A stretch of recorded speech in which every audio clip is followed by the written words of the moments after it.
অপ্রাপ্ত বয়সী যাদের এখনো গর্ভ পূর্ণ হয় নাই, 3 মাস 4 মাস 5 মাসে স্বাভাবিকভাবে গর্ভ নর্মাল ডেলিভারি হয় না, এটা হলো অপ্রাপ্ত গর্ভবতী। এই অপ্রাপ্ত বয়সী গর্ভবতী মেয়েও যদি সেখানে থাকে, তাজাও কুল্লু জাতি হামলিন হামলাহা, বিপদে আর ভয়ে তাদের গর্ভপাত হয়ে যেত। ওয়াতারান্নাসা সুকারা, আর মানুষে ভয়ে এমন একটা হালাত, সুকারা মদ খা মানুষের মতো। মদ খা মানুষ দেখছেন নাকি? মনে হয় দেখেন নাই। আমি দেখি, আমার সাথে খুব সাক্ষাৎ হয়, বিশেষ করে এই যে আমাকে প্রযুক্তি বিশ্ববিদ্যালয় যখন রাত্রি যাই, সে সময় দেখি যে 3-4 জনের থইল দূরে আটতিছে, কুটি কুটি যাই দেয়। আমি আমার আগের ড্রাইভারে করলাম, তোমরা 8টার সময় এরকম ঝুল খাই কা? কয় যে হুজুর ওরা মাল খাইছে বলে তার লড়াই ফেলাইছে। মাল খাইয়া আমি মেশকাতের বছর অল্প কয়েকদিন পড়েছিলাম ঢাকা ফুলবাড়ি, রাজফুলবাড়ি মাদ্রাসায়। তো বিশ্ব রোডের গায়ে তো দেখতাম মাঝে মাঝে, একদিন দেখছি আর কি, একটা লোক মনে হয় 45-50 হবে বয়সে চেহারায় বোঝা, বিশ্ব রোডের সাথে গাড় বাঁধাই দিয়ে ধাক্কাচ্ছে, এখানে শুইলে ফাঁক হয়ে গেছে, আর ধাক্কাচ্ছে আর গদগদ অত্যাচার করছে, আরো খানিক সরাই ফেলবো। ও বিশ্ব রোডে ঠেলতে ঠেলতে নিয়ে আইছে, আরো খানিক সরাই ফেলবে। এলো মদখোর। আল্লাহ পাক বলেন ওয়াতারান্নাসা সুকারা, মদখোরদের যে অবস্থা, তোমরা ময়দানে মাহশারে মানুষকে ওই অবস্থায় দেখবা, মানুষ পাগল হয়ে যাবে। এ যুবক, মাথার 4 আঙ্গুল উপরে সূর্য, 1 মিল, মিলের 2টা তর্জমা, একটা হলো 1760 গজ 1 মাইল, আর একটা হলো সুরমাদানির শলাকে মিল বলে। তো 1760 গজও যদি হয়, এখান থেকে 9 কোটি 30 লক্ষ মাইল দূরে সূর্য, তার তাপেই কার্তিক মাসে তাই বাইরে বেশিক্ষণ থাকতে পারি না। আর এটা যদি 1 মাইলের এরিয়ার মধ্যে চলে আসে, আরও যদি মিল মানে সুরমাদানির শলা হয়, তাহলে মাত্র 4 আঙ্গুল মাথার উপরে সূর্য। পরিস্থিতিটা কেমন হতে পারে একটু ভাবেন তো। মাথার মগজ টকবক করবে, গরম পানি জাল দিলে যেমন টকবক করে থই থই করে, ওরকম করতে থাকবে। পরনেকের কাপড় নাই, হোফাতান হোরাতান গোরলা, সে ময়দানে পরনে কাপড় নাই, পা খালি, পায়ে 1 জোড়া স্যান্ডেল জুতোও নাই। আমি কিছুটা আজ করেছি এবছর রমজানের পরে উমরায় যাইয়া মসজিদে নবাবিতে জুমার নামাজ পড়তে যাইয়া ভিতরে জায়গা পাই নাই। পরে দেখলাম যে বাথরুমের ভিতরে লোক দাঁড়াইছে, চেষ্টা করলাম সে জায়গা যাইয়ে দাঁড়ানো যায় নাকি, বাথরুমের সিঁড়ি টিড়ি গলি টলির ভিতর দিয়ে গামছা বিছে বিছে দাঁড়াই গেছে। ধাক্কা খাইতে খাইতে বাইরে আসছি, 2 রাকাত নামাজ পড়তে পারে আর মোটে মাটিতে রাখতে পারি না। ওখানে থেকে হাসরের মাঠ কিছুটা অনুভব করছি। এমন পরিস্থিতিতে মানুষ চিল্লাবে আর বলবে, রব্বানা আখরিজনা মিনহা ফাইন শিতা আদখিলনাল জান্নাতা ওয়া ইন শিতা আদখিলনান নার। রব্বুল আলামিন, তোমার মনে চাইলে বেহেশতে দাও, তোমার মনে চাইলে দোজখে দাও, এই ময়দান থেকে বের করো, টিকতে পারতেছি না, থাকতে পারছি না। বিচার মতো দাবাইতে থাকবে আর চিল্লাইতে থাকবে, কানতে থাকবে, রব্বুল আলামিন তাড়াতাড়ি ফয়সালা করো। এমন জায়গায় থাকতে পারছি না, জান্নাতের বিবরণ যা শুনেছি সেখানে গেলি তো শান্তির শেষ নাই, জাহান্নাম শুনেছি তবে চোখে দেখি নাই। আমাদের বিশ্বাস এই মাহশারটা যেমন বিপজ্জনক, মনে হয় জাহান্নাম এত কঠিন হবে না। আখরিজনা মিনহা, বের করে দাও এখান থেকে। রব্বুল আলামিন তো তার নির্দিষ্ট সময়ের অপেক্ষা করতেছেন। কোন ব্যবস্থা যখন না পাইবে, মানুষ দৌড়াইয়া সকলে কয়েকজন করে পরামর্শ করবে, আরে ভাই কি করা যায়, আমাদের চিল্লা পাল্লা তো আল্লাহ পাক শুনতেছে না, কোথায় যাব? সকলে মিলে সংগঠন কইরা ঐক্যবদ্ধ পরামর্শ করে বলবে, চলো যাই আমাদের আবুনা, আমাদের প্রথম আব্বাজি আদম আলাইহিস সালামের কাছে যাই। আব্বাজিকে দিয়ে আল্লাহ পাককে সুপারিশ করি, কোনো লাইনে হয় নাকি? সবাই যাবে আদম আলাইহিস সালামের কাছে, যে বলবে ইসফালানা ইলা রাব্বিনা, আল্লাহর কাছে আমাদের সম্পর্কে একটু বলেন, কোনো একটা ব্যবস্থা আল্লাহ করুক। আদম আলাইহিস সালাম বলবে, বাবা আমি এ ব্যাপারে ক্ষমা প্রার্থী, আমি আল্লাহর কাছে যাওয়ার মুখ নাই। কেন? আল্লাহ পাক আমাকে নিষেধ করেছিলেন, লা তাকরাবা হাযিহিস শাজারাতা ফাতাকুনা মিনাজ জালিমিন। জান্নাতের ভিতরে আমার অবস্থান ছিল, আমাকে নিষেধ করেছিলেন এই গন্ধম গাছের কাছে যাইতে। আমি সে কথাটা ভুলে গিয়েছিলাম, শয়তানের পায়ে পড়ে সে গাছের কাছে গিয়ে গন্ধম খেয়ে ফেলেছি। তাই তো আমি দুনিয়ায় চলে গেলাম, জান্নাত থেকে বের হলাম, আমার কারণে তোমরা বের হয়েছো। আমি যদি তোমাদের সুপারিশে যাই, আল্লাহ পাক আমাকে যদি সেই মামলায় অ্যারেস্ট করে ফেলে, কি কব? তো যাবো কোন জায়গা? একটু পথ দেখা দেন, আপনি পারবেন না, যাবো কোন জায়গা? আদম আলাইহিস সালাম বলেন, ইযহাবু ইলা নূহ আলাইহিস সালাম, তোমরা নূহ আলাইহিস সালামের কাছে যাইতে পারো। তার একটা পার্সোনালিটি আছে, সারা দুনিয়ার সব মানুষকে ধ্বংস কইরা দিয়া আল্লাহ পাক নূহ নবীকে নৌকায় করে বাঁচাই দিয়েছিলেন।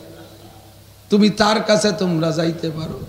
সবাই মিলে নূহ নবীর কাছে গিয়ে বলবে, আপনি আদমের সানি দ্বিতীয় আদম, আমাদের জন্য আল্লাহর কাছে একটু বলেন।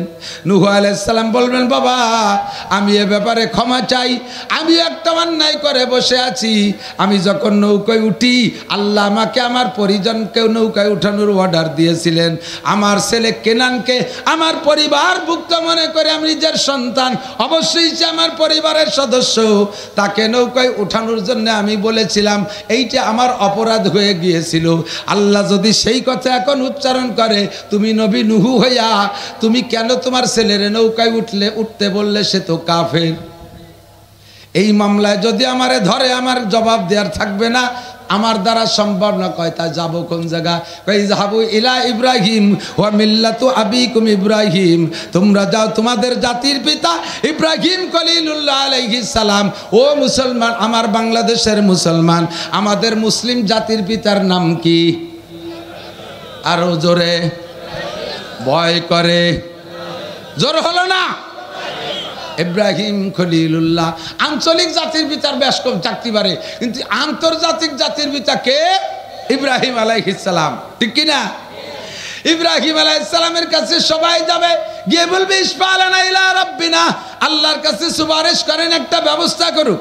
ইব্রাহিম আলাইহিস সালাম বলবেন, আমার দ্বারা সম্ভব না, আমি তিনটে মিথ্যে কথা কইছি। তিন মিথ্যে কথায় যদি আল্লাহ তাআলা আমারে অ্যারেস্ট করে, তাহলে আমি তো ওই ছাড়াতে তোমাকে কয়শো বছর চলে যাবে না, আমি পারবো না। ইযহাবু ইলা মূসা আলাইহিস সালাম, মূসা নবীর কাছে যাও। সবাই দৌড়ে আসবে মূসা নবীর কাছে। মূসা আলাইহিস সালাম বলবে, বাবা আমি পারবো না, আমি ফিরাউনের বাবার ছিঁড়ে এক শর্তে মারিয়ে ফেলাইছিলাম, সেই মার্ডার কেসে রয়ে গেছি আমি আজও। যদি আল্লাহ সেই কেসে আমারে অ্যারেস্ট করে, আমার বলার কিছু থাকবে না। কইতে যাবো কোন জায়গা? যে ডাল ধরি সেইখান ভেঙ্গে যায়, যাবো কোন জায়গা? কি যাবো ইলা ঈসা রূহুল্লাহ, ঈসা আলাইহিস সালামের কাছে যাও। কিসসা শুনছেন সবাই? ঈসা আলাইহিস সালামের কাছে সবাই যে বলবে, আপনি আমাদের জন্য একটা ব্যবস্থা করেন। সবাই ঠেলে ঠুলে আপনার কাছে পাঠাইছে।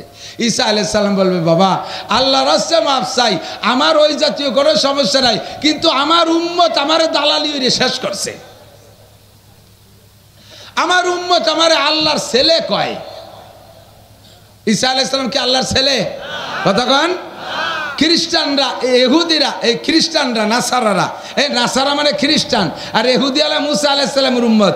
এই ইসরায়েলি বেনিয়ামিন নেতানিয়াহুর গোষ্ঠী, এরা হলো ইহুদি, এরা মুসা আলাইহিস সালামের অনুসরণ করে। আর আমেরিকানরা, পশ্চিমেরা, ইউরোপিয়ানরা, ওরা হলো নাসারা, খ্রিস্টান বেশি। এখনো ওরা ঈসা আলাইহিস সালামের ধর্ম নিয়ে পড়ে থাকে, এই তাদের আকীদা।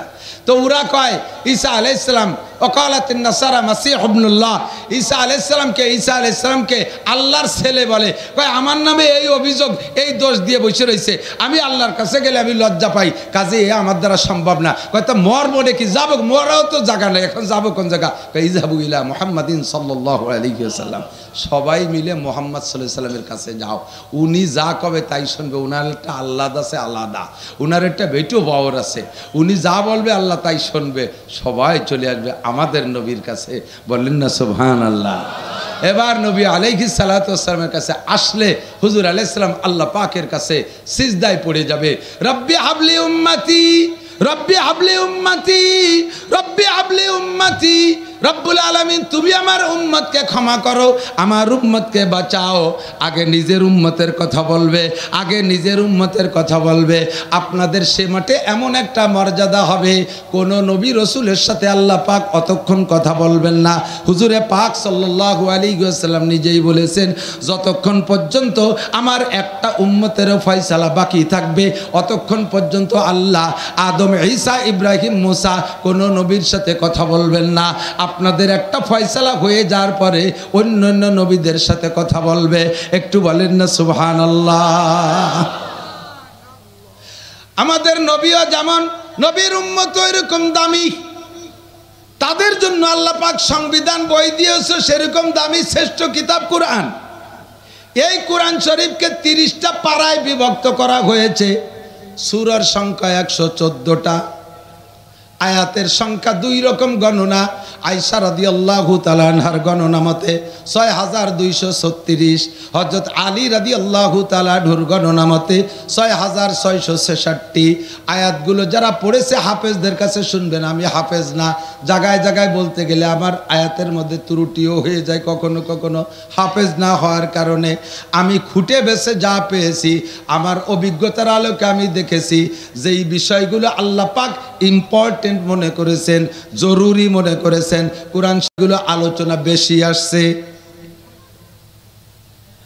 নমরুদের আলোচনা, ফিরাউনের আলোচনা, কারুনের আলোচনা, সাদ্দাদের আলোচনা, বড় বড় কাফেরদের মধ্যে ফিরাউনের আলোচনা সবচেয়ে বেশি আসছে, তারপরে আসছে নমরুদের আলোচনা। বেশি কেন আনছেন? আল্লাহ পাক বলেন আগের কিতাবের পরে আরেকটা কিতাব আসার সম্ভাবনা আমি রেখেছি, কিন্তু কোরআনের পরে আর কোনো কিতাব আসবে না। আল্লাহু আকবার। আগের যে কাফেররা গেছে তাদেরকে দৃষ্টান্তমূলক শাস্তি দিয়ে ধ্বংস করেছি, কিন্তু কিয়ামত পর্যন্ত ফিরাউনের স্বভাবের হাজারো হাজার ফিরাউন আসবে, নমরুদের স্বভাবের হাজার হাজার নমরুদের স্বভাবের নমরুদ আসবে, কারুন মার্কা বহুত মানুষ দুনিয়ায় আসবে, সাদ্দাদ মার্কা বহুত মানুষ দুনিয়ায় আসবে। কিয়ামত পর্যন্ত তাদের শিক্ষা দেওয়ার জন্য এই কয় বড় বড় ধামলার আলোচনা কোরআন শরীফে বেশি করলাম। ফাতাবিরু ইয়া উলিল আবসার, যাদের জ্ঞান আছে বুদ্ধি আছে ওখান থেকে দেখে দেখে তোমরা শিক্ষা নিতে থাকো। দোস্তরে একটা ফিরাউন চলে গেছে মুসা নবীর জামানায়, ওই ফিরাউনের স্বভাবের মানুষ এখনো দুনিয়ায় আছে না নাই? ফিরাউন মুসা নবীকে দুনিয়ায় আসতে দেবে না, এই জন্য ওই সময়কার নবজাতক শিশু বাচ্চাদেরকে হত্যা করত ফিরাউন। ইব্রাহিম আলাইহিস সালামকে দুনিয়ায় আসতে দেবে না, এই জন্য নমরুদ সেই সময়কার শিশু সন্তানদেরকে হত্যা করেছে, পুত্র সন্তানদেরকে হত্যা করেছে। সেম স্বভাবের বর্তমানে ইসরায়েলি নেতানিয়াহু 42-43 হাজার মানুষ মারছে ফিলিস্তিনে, তার ভিতরে 17,000 শুধু শিশু মারছে, 17,000 শিশু মারছে। আল্লাহ তাআলা ওই ফিরাউনকে দিয়ে এই ফিরাউনকে শিক্ষা দেওয়ার জন্য কোরআন শরীফের ভিতরে বেশি বেশি ফিরাউনের কিস্সাটা আলোচনা করেছে, নমরুদের কিস্সা আলোচনা করেছে। যত আমলীয় আলোচনা আছে তার মধ্যে বেশি আলোচনা হয়েছে কোরআন শরীফের ভিতরে নামাজ। জোরে বলেন কোনটা? কোন ইবাদত? নামাজের আলোচনা 82 বার। ইম্পর্টেন্ট বিদায় তো 82 বার, নাকি বলেন? নামাজের আলোচনা 82 বার হয়েছে। অথচ নামাজ মুসলমানের জন্য সর্বশ্রেষ্ঠ ইবাদত। এইমাত্র আমাদের এইমাত্র কোন হিন্দু যদি কলেমা পড়ে মুসলমান হয়, স্টেজে আইসা এখন সর্বপ্রথম ওর উপরে কোন ইবাদতটা এসে চেপে ধরবে? খাতনা নিয়া, মুসলমানি নিয়া, দাড়ি রাখা, টুপি পরা, পাগড়ি পরা, জুব্ব পরা, হজ করা, যাকাত দেওয়া, কুরবানি করা, সদকা ফিতরা করা, রোজা রাখা, কোনটা এখন না, আপাতত। ঠিক না? সবে মাত্র একটা ছেলে সাবালেগ হইছে, তার উপরে ফরজ হলো নামাজ। আউয়ালু মা ইউহাসাবু বিহিল আবদু ইয়াউমাল কিয়ামাতিস সালাহ। হে আমার প্রাণপ্রিয় যুবক বন্ধুরা, পাগলামি করো না, পাগলামি করো না, ধরা পড়ে যেতে হবে আল্লাহর কাছে। ওই ময়দানে মাহশার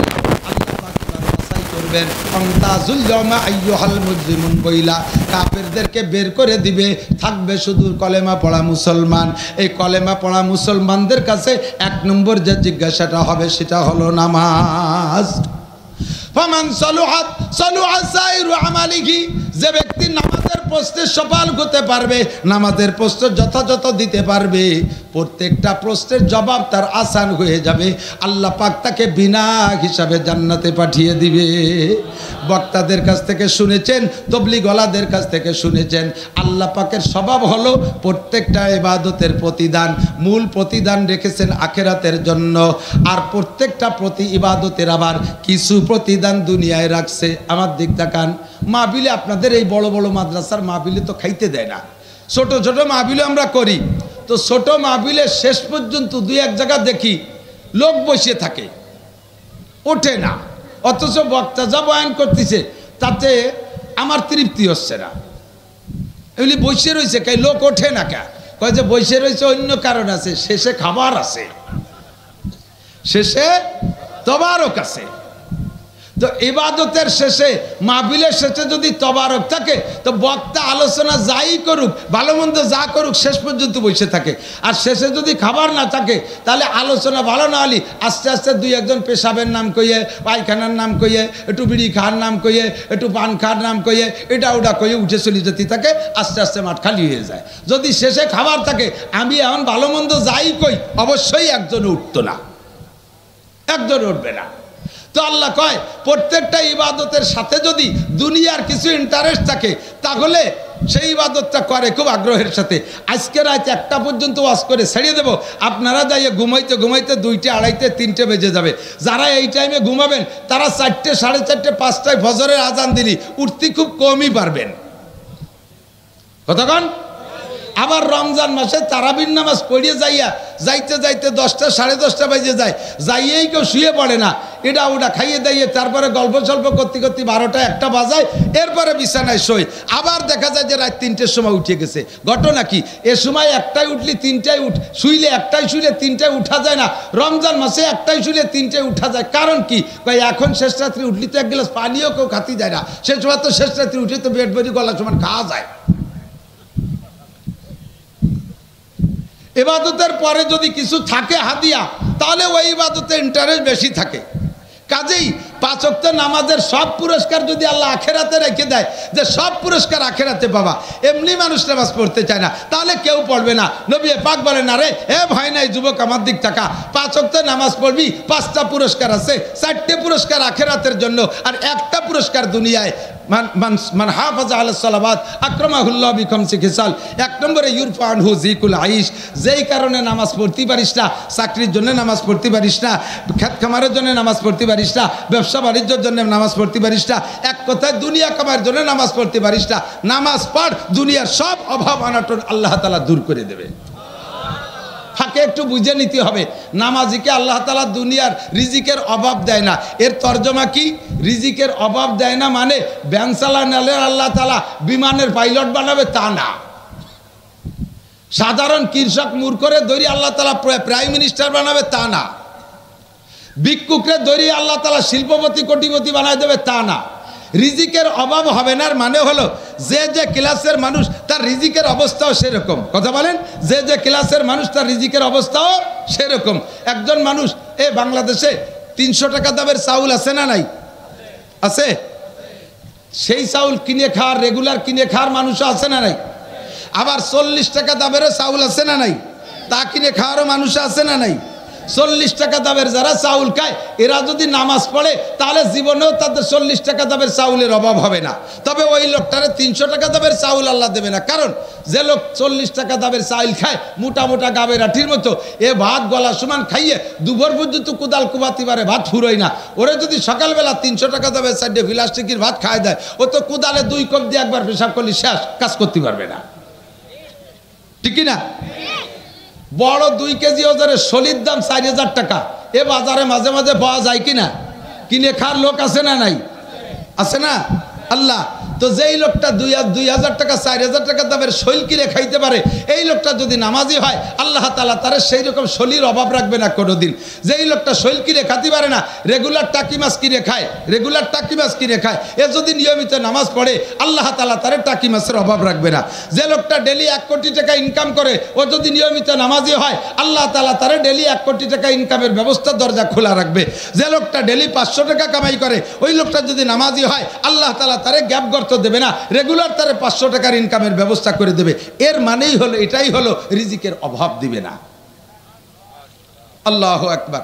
তো দোস্ত, নামাজ ইম্পর্টেন্ট বিদায়, এর জন্য আল্লাহ তাআলা কোরআন শরীফের ভিতরে 82 বার আলোচনা করেছে। নামাজের চাইতেও আরো ইম্পর্টেন্ট ইবাদত থাকতে পারেনি, কি কথা বলেন? মনে হয় আপনাদের আছে? নামাজের চাইতে মুসলমানের জীবনে আর কোনো বড় ইবাদত আছে? নাই। কিন্তু কার্যক্ষেত্রে জায়গা বিশেষ নামাজের চাইতেও কোনো ইবাদতের গুরুত্ব বেশি হয়ে যেতে পারে। যেমন আমার দিক তাকান, এই নামাজ এমন গুরুত্বপূর্ণ ইবাদত যে নামাজকে কোনো অবস্থাতেই মিস করার সুযোগ নেই। রোজাও ফরজ, হজও ফরজ, জাকাতও ফরজ। যারা হজ করছেন, 2-1 হাজী সাহেব থাকলে সাক্ষী দিতে পারেন। ইদানিং তো হজও সহজ হয়ে গেছে। আরাফাতের থেকে মুজদালেফায় গাড়িতে নেয়, আবার পায়ে হেঁটেও যায়। আমি 13 সালে প্রথমবার যুবক থাকতে গেছি, সেই সময় সিদ্ধান্ত নিলাম যেহেতু শক্তি সবল থাকতে হজে আসছি, এবার হজটা পুরো পায়ে হেঁটে করব। আমরা 3 জন এক জোট বাঁধছি। আরাফাতের থেকে মুজদালেফায় গেছি হাইটা 11 কিলোমিটার। মাগরিবের পরে আজান দেওয়ার পরে রওনা দিতে হয়। আরাফাতে মাগরিব পড়া যাবে না, রাস্তায়ও পড়া যাবে না, মুজদালেফায় যাইয়ে মাগরিব পড়তে হবে। আগে মাগরিব, সাথে সাথে ঈশার নামাজ, 2 ওয়াক্তের নামাজ একসাথে পড়তে হয় মুজদালেফায় যাইয়া। আর জায়গাটা এত ঘুমসান, এত ভিড় যে মাগরিবের পরে আরাফাতের থেকে রওনা দিয়ে একসাথে 300 মিটার রাস্তা দিয়ে কোটিখানিক মানুষ রওনা দেয়। হাঁটা লাগে না, মাইল 3 হাঁটা লাগে না, পড়িয়ে না গেলি হয়, খালি সুজায়ে দাঁড়ায় থাকতে হবে, অনায়াসে গোষ্ঠী তালে থাকতে থাকতে আস্তে আস্তে যাইতে থাকবে। ইচ্ছে করে একটা কদম হাঁটার কায়দা নেই। এইভাবে রাত 11টা পর্যন্ত হাইটা মুজদালেফায় যাইয়া মাগরিব আর ঈশা পইড়া এরপরে ওখানে একটু শুইতে হয় ফ্লোরের উপরে। কিচ্ছু নাই, বেড বিছানা নাই, ঘরবাড়ি কিছু নাই, পাকা রাস্তার উপরে পাথরের গায়ে গা দিয়ে শীত হয়ে শুয়ে থাকবেন। এরপর পিঠ গরম হয়ে যায়, এরপরে উঠে ফজরের নামাজ পড়িয়া আবার ওখান থেকে রওনা দিতে হবে শয়তান মারতে জামরা। 4 কিলোমিটার, 5 কিলোমিটার, 6 কিলোমিটার, যে যত দূর অবস্থান করছে সেখান থেকে সেটুক হাইটিয়া এরপরে শয়তানরে মারিয়া নাফাক 2টে সুড়ঙ্গ রাস্তার ভিতর দিয়ে মক্কায় যেতে হবে 4 কিলোমিটার। ওইটুক হাইটে যাইয়া এরপরে যারা গাড়িতে গেছে তারা যে মাতাফের ভিতরে অল্প জায়গায় তওয়াফ করতেছে, আপনি হেঁটে যে পিছনে পড়ে যাবেন, নিচে আর জায়গা পাবেন না। মসজিদের মধ্যে দিয়ে ঘুরতে হবে, একটা গুল্লি দিয়ে আসতে 1 কিলোমিটার, 7 গুল্লি দিতে 7 কিলোমিটার, ওখান থেকে এরপরে সফা মারোয়া 450 মিটার, এইটুকরে 7 বার যাইতে আসতে এ পর্যন্ত আপনার জীবনে এত পরিশ্রম হবে, সারা জীবনেও কোনোদিন এরকম পরিশ্রমের কাজ করেন নাই। বিষয়টা হজ, বিষয়টা কি? হজ। এখন হজও আল্লাহর হুকুম পালন করতে যাইয়া এই পরিমাণ পরিশ্রম হয়ে গেছে বিদায় আপনি জোহর হয়ে গেছে, খাটাখাটি করতে করতে জোহর হয়ে গেছে। এখন কি আল্লাহরে কইতে পারবেন, আল্লাহ তোমারই তো হজ করতে, সেই বাংলাদেশে এত খেটি ভিটি আইছি আর এইটি এত কষ্ট করছি, আজকে জোহরের নামাজ পড়বো না? সুযোগ আছে? ছাড়ার কায়দা আছে? কোনো অনুমতি আছে? 2 কোটি টাকা জাকাত নিয়ে বেরোইছেন, সারা গ্রাম ভরে বাড়ি বাড়ি যে জাকাত দিয়ে জোহরের সময় ক্লান্ত হয়ে গেছেন, হাইটে হাইটে জাকাত দিতে জাকাতও ফরজ, এই ফরজটা আদায় করতে যাইয়া এত ক্লান্ত হয়ে গেছেন, এখন আপনি আইসে টান টান হয়ে শুয়ে পড়ছেন, আল্লাহ আমি জোহরের নামাজ পড়তে পারবো না, তোমার জাকাত দিতে যে আমার কষ্ট হয়ে গেছে। সুযোগ আছে? কথা বলেন। এবার রমজান মাসে 17 ঘন্টা জ্যৈষ্ঠী মাসে রোজা, রাত 3টায় খাইছেন আর 7টায় ইফতারি, এই 17 ঘন্টা রোজা রাইখা কি পরিমাণ কষ্ট হয়েছে। আবার সন্ধ্যার আগে আসরের পরে 22 কিলোমিটার বাইসাইকেল চালাইছেন খরার মধ্যে দিয়ে, ইফতারিতে যাইয়া কেমন লাগে তা তো সবাই জানে।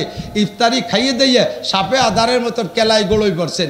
এবার ডাকতে চল রোজা ইফতার করছি, জান নামাজ পড়ে যে কথা কয়ে না রোজা ছিলাম, ওর সাথে কথা কয়নি, সে তো রোজা ছিল।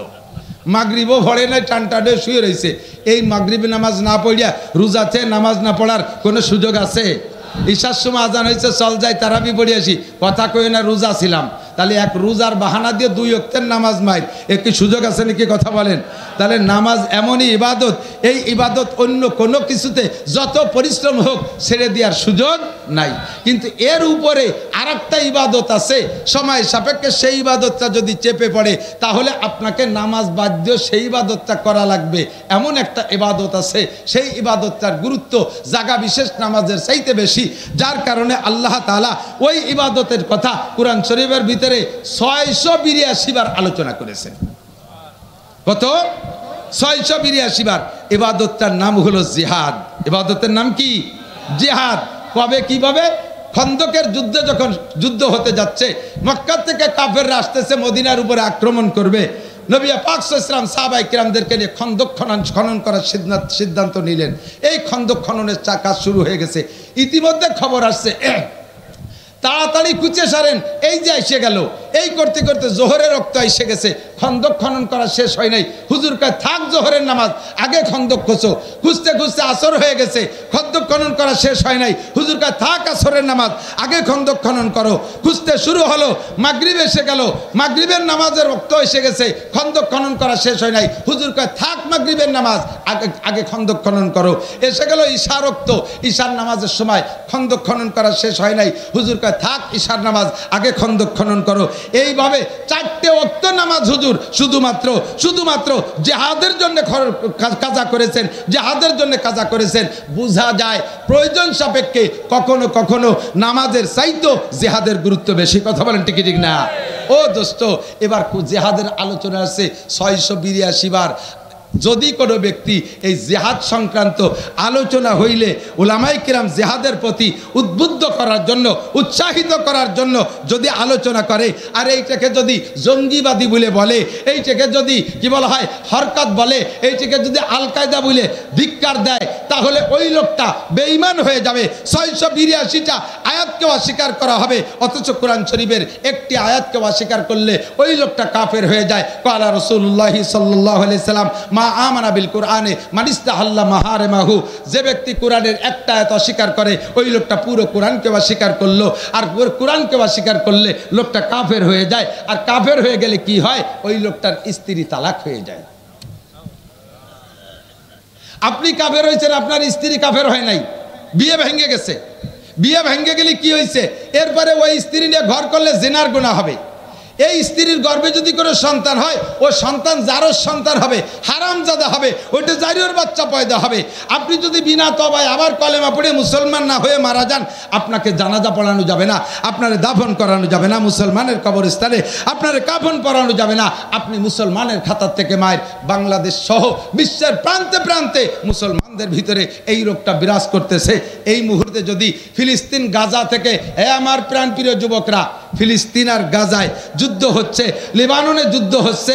এই যুদ্ধে এটা মুসলমানদের জিহাদের ফিল্ড। যদি আমাদের যাওয়ার সুযোগ আসে, ওখানে যদি যাওয়ার সুযোগ আসে, কোনোভাবে রাস্তা খুলে যায়, যাইতে জন্য প্রস্তুত। একটা তকবীর হবে এখান থেকে, বক্সিন দিয়ে একটা তকবীর হবে, হাত এরকম করলে দুর্বল হয়। Boxing ready? নারায়ে তাকবীর। বিশ্বের মুসলিম জাকি বিটি গে কিল দিয়ার মতো, বিটিরা কিলের উবোধ করে কিলে। বক্সিন, হ্যাঁ বক্সিন ধরতে দিবেন, আমার দিক থেকে এই দেন বক্সিন ধরা। বক্সিন ইহুদিদের দালালরা, জো বাইডেনের চালারা, খ্রিস্টানদের আস্তানা, ইহুদিদের আস্তানা, নেতানিয়াহুর চামড়া। কেন ওই শুয়োরের চামড়া আমরা তুলতে যাবো? কি খবর তাই জায়গা? নেতানিয়াহুর চামড়া কুত্তই কামলা, নেতানিয়াহুর চামড়া, নেতানিয়াহুর চামড়া। নারায়ে তাকবীর। যার সুযোগ পাবেন না, তবু এই যে হাত উঁচিয়ে যে নারায়ে তাকবীর দিয়েছেন, এর বদৌলতে আল্লাহ তাআলা সত্যি যদি লাইন করে দেয়, যাইতে রেডি? এখনই ব্যাগ আনতে যেতে হবে না, বাড়ি টাকা আনতে যেতে হবে, লুঙ্গি পাল্টাতে যেতে হবে, এই বরাবর এটি চলে যাবো পশ্চিম দিক। রেডি? এই দরদের কারণে কিয়ামতের ময়দানে বদরি সৈনিকদের সাথে জান্নাতে যাবেন। বড় বিপদের মুহূর্তে আছি আমরা। ওয়াজ কি করবো খুঁজে পাই না, টের পাই না। মহা সংকটে, বিশেষ করে আমরা গোপালগঞ্জে হুজুররা বড় বিপদে, জানেন না। একদিকে আমরা সারা বাংলাদেশের হুজুর, আমাদের সারা বাংলাদেশের হুজুরা একদিক, আমাদের সরকারের পতনের জন্য সারা বাংলাদেশের হুজুররা মিলে সব একদিক। এর কারণে গোপালগঞ্জে আওয়ামী লীগরা আমাকে হুজুরকে বিশ্বাস করে না, কয় যে ইন্দ্রাও তো সেই হুজুরির হুজুর। সারা গোপালগঞ্জের সব মাদ্রাসা ঘুরিয়েছি, সব থানায়, প্রত্যেক এলাকায় একটা মহামারী ঢুকছে। এই বিবেচনা করে মাদ্রাসাগুলোর কালেকশন বন্ধ করে দিচ্ছে। মুষ্টি চাল দেব না, যাও হুজুরা ইউনুস কাকার কাছে, আমাকে ইউনুস কাকার কাছে পাঠাই দিচ্ছে। যাও খালেদার আসলের তলে, দিবে রে জম্মের দিয়া। এই কইয়া আমাকে স্থানীয় মাদ্রাসাগুলোর উপরে হস্তক্ষেপ করতেছে।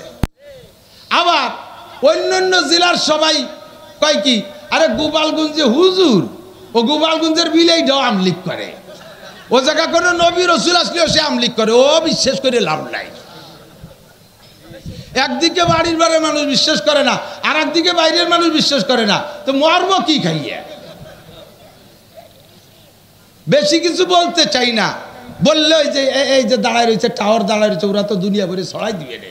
আমার তো আবার কাল জাতি হবে কুষ্টিয়ে।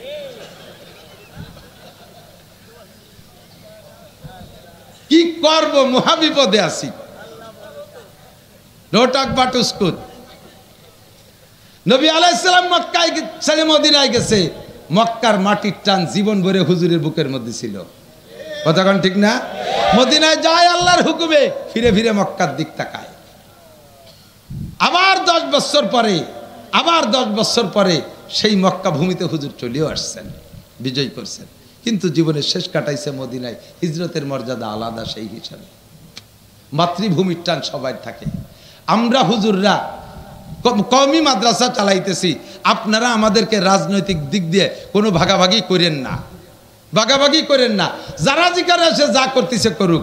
আমরা গোপালগঞ্জের ওলামাই কেরাম যে অবস্থানে আছি, অন্য জেলার ওলামাই কেরামরা আমাদের অবস্থানটা জানে, আমরা সেভাবে আছি, আমরা আপনাদের সাথে আছি। আজকে আমাদের পর রাগ কইরা আমাদের নানান অপবাদ দিয়ে তাড়াই দিলেন, চলে গেলাম।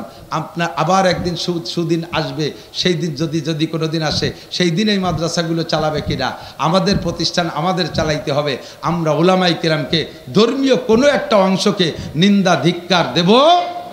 ঠিক আছে তো? ইনশাআল্লাহ আপনারা থাকবেন মিলেমিশে, আল্লাহ তাআলা তৌফিক দান করে।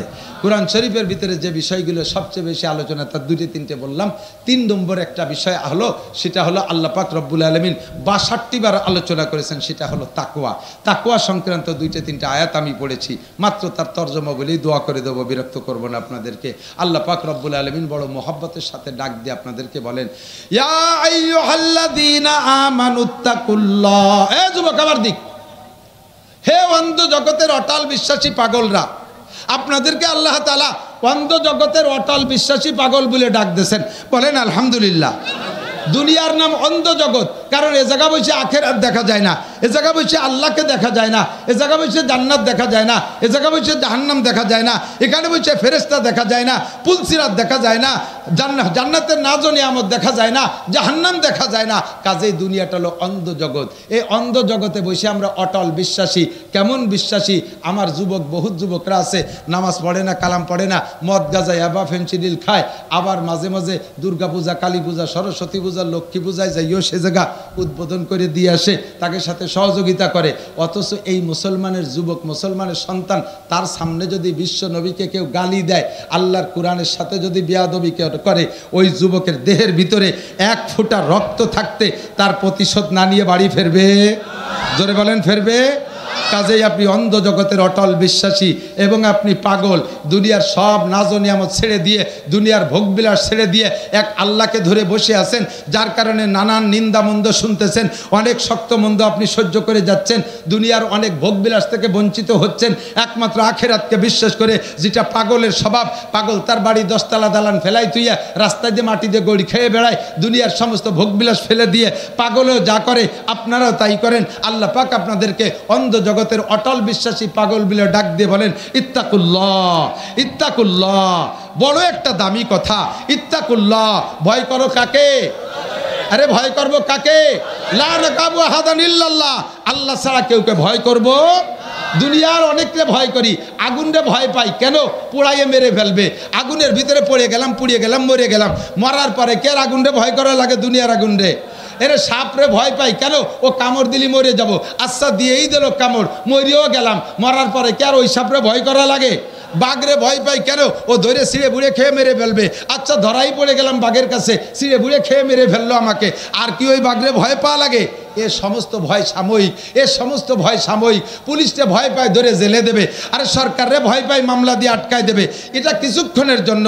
কিন্তু ভয় পাও ওই আল্লাহকে, যেই আল্লাহকে ভয় পাওয়া লাগবে কিয়ামত পর্যন্ত নয়, শুধু অনাদি অনন্তকাল তার সামনে দাঁড়িয়ে। এ আমার প্রাণপ্রিয় যুবক, আমার মুরব্বী বাবারা, 4টি প্রশ্নের জবাব আল্লাহর সামনে দাঁড়ায় দিতেই হবে। কথা বলেন হবে কি হবে না?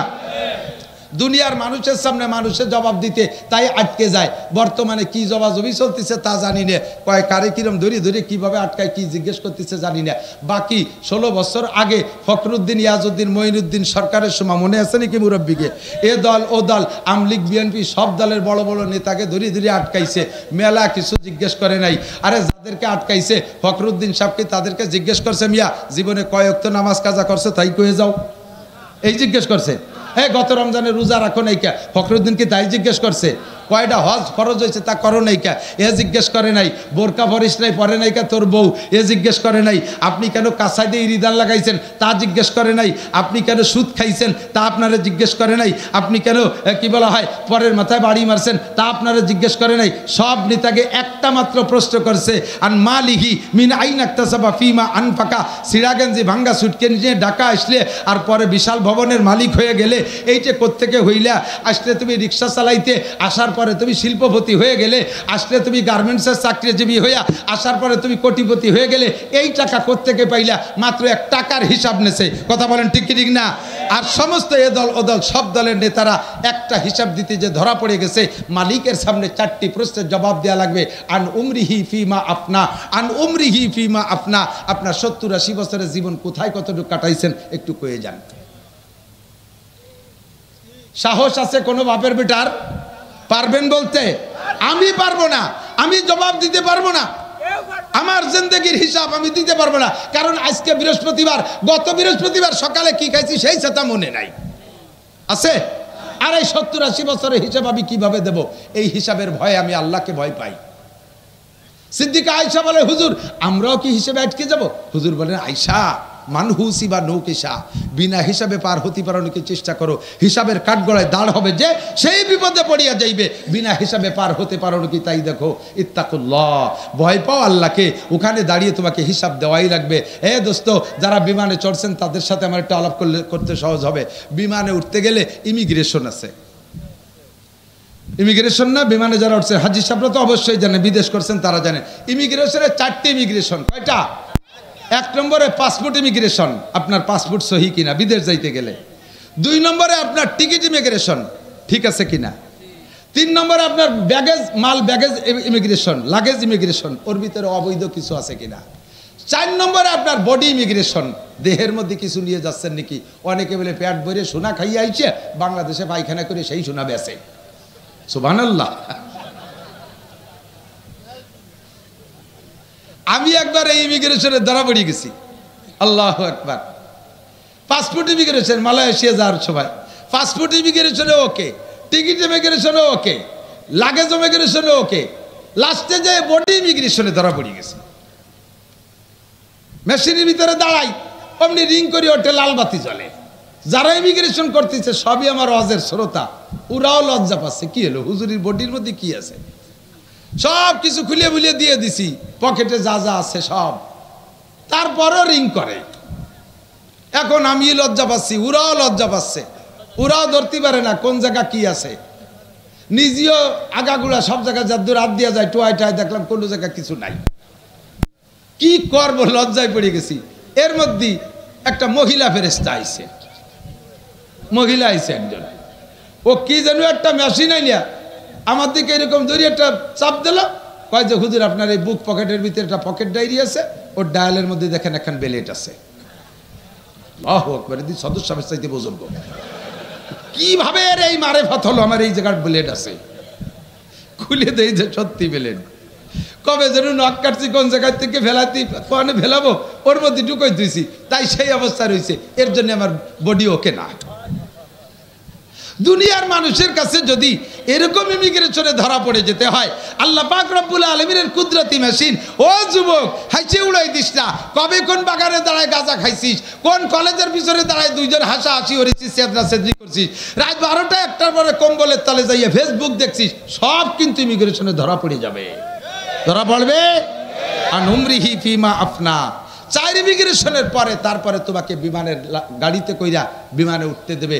এটা যদি হয় দুনিয়ার ইমিগ্রেশন, আল্লাহর কাছে তোমার 4টি ইমিগ্রেশনের 1 নম্বর ইমিগ্রেশন আন উমরিহি ফিমা আপনা কারহা বা কলকে ইয়ারি জুমলা রাস বা খুদা তদবির ও হিলা কায়রাওয়াস। দুনিয়ার সব কিছু সুন্দর, তোমার আখেরাত অসুন্দর কেন?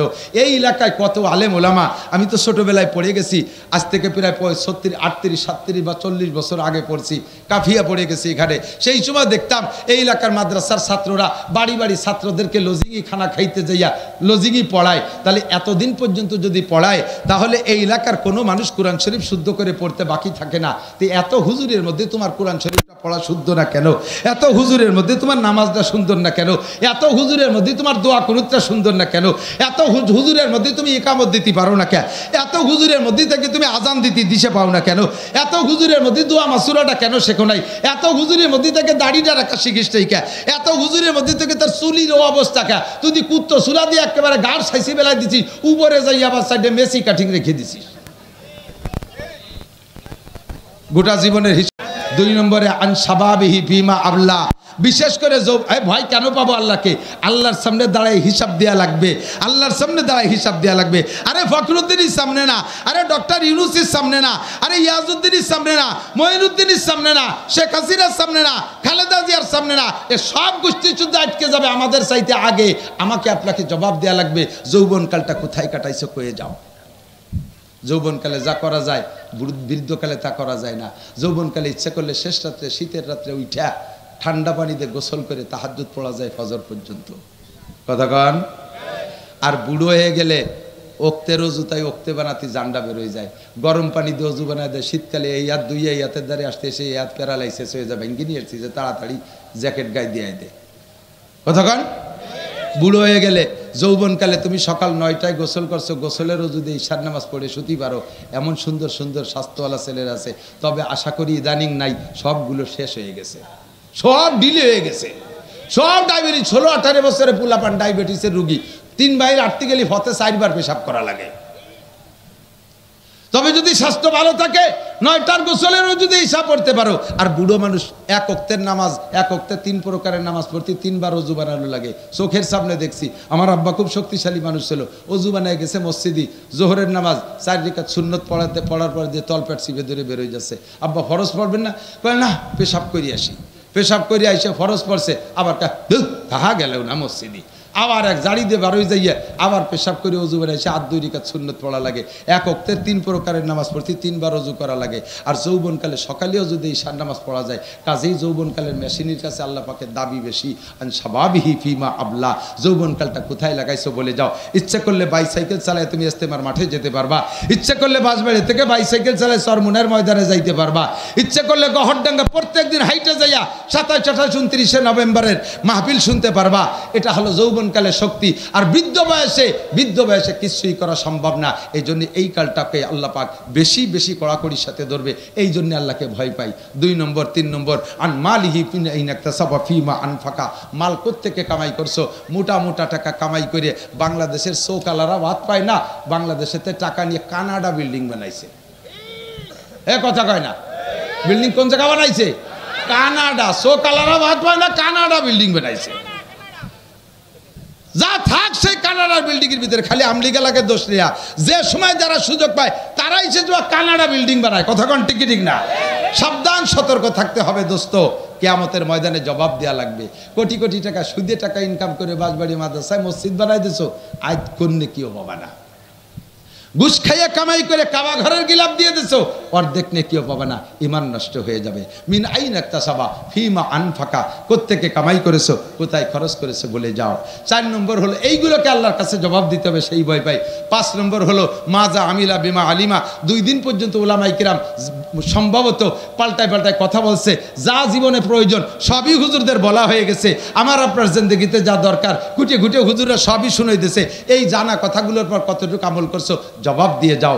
যদি এই জবাবের চিন্তা থাকে তার নাম হলো ভয়। আল্লাহ পাক রব্বুল আলামিন ইত্তাকুল্লাহ, আল্লাহকে ভয় করো হাক্কা তুকাতিহি, যেমন ভয় করা দরকার। রব্বুল আলামিন তাকওয়া তো একটা ইবাদত, শুনেছি সব ইবাদতের প্রতিদান তুমি আখিরাতেও দাও, দুনিয়ায়ও দাও। তাকওয়ার বিনিময়ে তুমি কি দাও? আখিরাত তো পাবোই, তাকওয়ার বিনিময়ে আখিরাত পাবো। দুনিয়ায় তাকওয়ার বিনিময় কি আছে? 2-3টে কথা মাত্র বলে দোয়া করে দেব। 1 নম্বরে তাকওয়ার বিনিময়ে আল্লাহ পাক বলেন, ওয়া মাইয়াত্তাকিল্লাহ ইয়াজআল লাহু মাখরাজা ওয়া ইয়ারযুকহু মিন হাইসু লা ইয়াহতাসিব। যারা আল্লাহকে ভয় পায়, যার মধ্যে তাকওয়া আছে, আল্লাহ পাক এই ব্যক্তিকে হাজারো বিপদ থেকে তার কুদরতি হাতে ধরে বাঁচাইয়া দেয়। ওয়ারযুকহু মিন হাইসু লা ইয়াহতাসিব। 1 নম্বরে তাকওয়ার বিনিময় দুনিয়ায় হাজারো বিপদ থাকলে তার থেকে বেরিয়ে যাওয়ার পথ পেয়ে যাবা। 2 নম্বরে আল্লাহ পাক ধারণার বাহির স্থান থেকে রিজিকের ব্যবস্থা করে দেবে। দোস্তরে কিসসা সবাই জানেন, ছোট্ট অল্প করে একটু বলি। ইউসুফ নবী আলাইহিস সালাতু ওয়াস সালামকে জুলাইখা জেলখার তার ঘরের মধ্যে আটকাইছে। জুলাইখা ইউসুফ নবীকে আটকাইছে। হ্যাঁ যুবক আমার দিক, ইউসুফ নবীকে জুলাইখা আটকালো কেন? ইউসুফ নবীকে আল্লাহ পাক এমন রূপ আর চেহারা দিয়েছিলেন, তাফসীরে জালালাইনের মধ্যে লেখে আল্লাহ পাক তাকে গোটা মানব জাতির চেহারার অর্ধেক একা ইউসুফ আলাইহিস সালামকে দিয়েছিলেন। আর যে অর্ধেক, সেই অর্ধেকের অর্ধেক দিয়েছে ইউসুফ আলাইহিস সালামের দাদিরে। তা দাদি আর পুতা মিলে 75%, আর যে চাইরে না তাই সারা দুনিয়া কিয়ামত পর্যন্ত মানুষের জন্য ভাগ হইছে। তারই একটু একটু সবাই ভাগে পাইছি। এর ভাগে এই রূপের ঠেলায় যুবকরা একজনের প্রতি একজন আশেক হইয়া কচু গাছের সাথে গলায় দড়ি নিয়ে মরে, টাওয়ারের তে লাফাই পড়ে মরে শহীদ হয়ে যায়। কতক্ষণ? আর ইউসুফ নবীরে পুরো রূপের অর্ধেক দান করছে। তাহলে মানুষটা কেমন ছিল? জুলাইখা ভরা যৌবনের মহিলা, সহ্য করতে না পাইরা ঘরের ভিতরে নিয়ে আটকাইছে। ইউসুফকে তো আল্লাহ তাআলা নবী বানাবেন। যত নবীকে আল্লাহ নবী বানাইছে তাদেরকে আল্লাহ তাআলা যৌবনকাল থেকে নাবর্ক বলে, শিশুকাল থেকে তাদেরকে সেইভাবে গড়ে উঠাইছে। একটাও গুনার ভিতরে তাদেরকে ঢুকতে দেয় নাই। আল্লাহ তাআলা নিজেই পাহারাদারি করে তাদেরকে হেফাজত করে রেখেছে। তো ইউসুফ আলাইহিস সালামকে যখন ঘরে আটকাবে, আগের থেকে তো জুলাইখার প্ল্যান প্রোগ্রাম আছে। ঘরের ভিতরে দরজায় স্বাভাবিকভাবে তালা দেওয়ার ব্যবস্থা থেকে বাইরে দিয়ে ভিতরে তাকে খিল বা সিটকেনি নাকি বলেন, ভিতরে তালা দেওয়ার ব্যবস্থা খুব কমই থাকে। তো সে সময় ছিল না। তো ইউসুফ যাতে খিল খুলে বেরোয় না যেতে পারে, এই জন্য জুলাইখা আগে মিস্ত্রি দিয়ে ভিতর দিয়ে তালারও ব্যবস্থা করে এনেছে। ভিতরে নিয়া ঘরের ভিতরে আটকাইয়া টলমলে যুবতী সুন্দরী জুলাইখা, সেও বিশ্ব সুন্দরীদের মধ্যে একজন। আজিজে মেসের মিশরীদের রূপ এখনো পর্যন্ত ভালো, এখনো পর্যন্ত বিশ্বের ভিতরে সবচেয়ে সুন্দরী মিশরী মহিলারা, পুরুষরা। এই জুলাইখা ইউসুফ আলাইহিস সালামের ঘরের ভিতরে নিয়ে গায়ের সম্পূর্ণ কাপড় তার সামনে খুলে ফেলাইছে।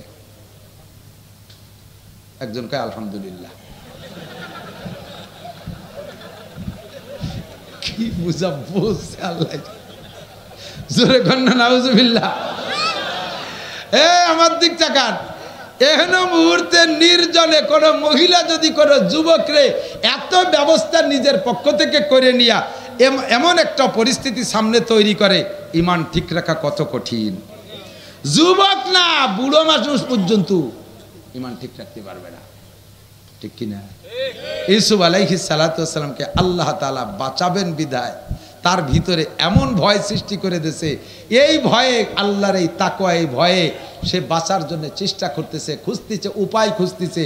ইতিমধ্যে দেখে জুলাইখার মূর্তি, জুলাইখা ছিল মূর্তি পূজারী, ওর ওই ঘরের ভিতরে মূর্তি থাকে। সেই মূর্তিকে তো হিন্দুরা যে দেখেন না, সকালবেলা উঠে কুন্নিশ করে, উড়ু উড়ু দেয়, ইত্যাদি ইত্যাদি করে।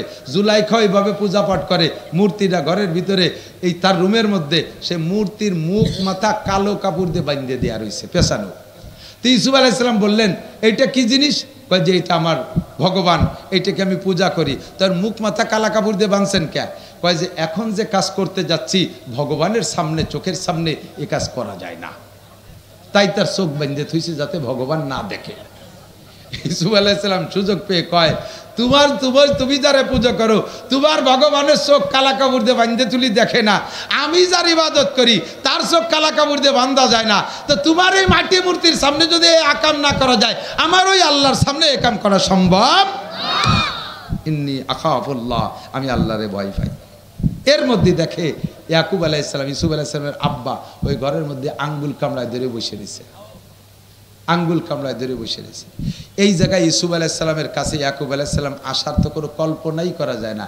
ইয়াকুব আলাইহিস সালাম তো জানেও না যে আমার ইউসুফ বাইসি আছে কিনা। বাইরা যে কইছে বাগে খেয়ে ফেলাইছে, বেঁচে আছে না মারা গেছে তাও জানে না, আর থাকলেও কোন জায়গা আছে তা জানে না। ওই ঘরের মধ্যে ইয়াকুব আলাইহিস সালাম আসলেন কোত্থেকে?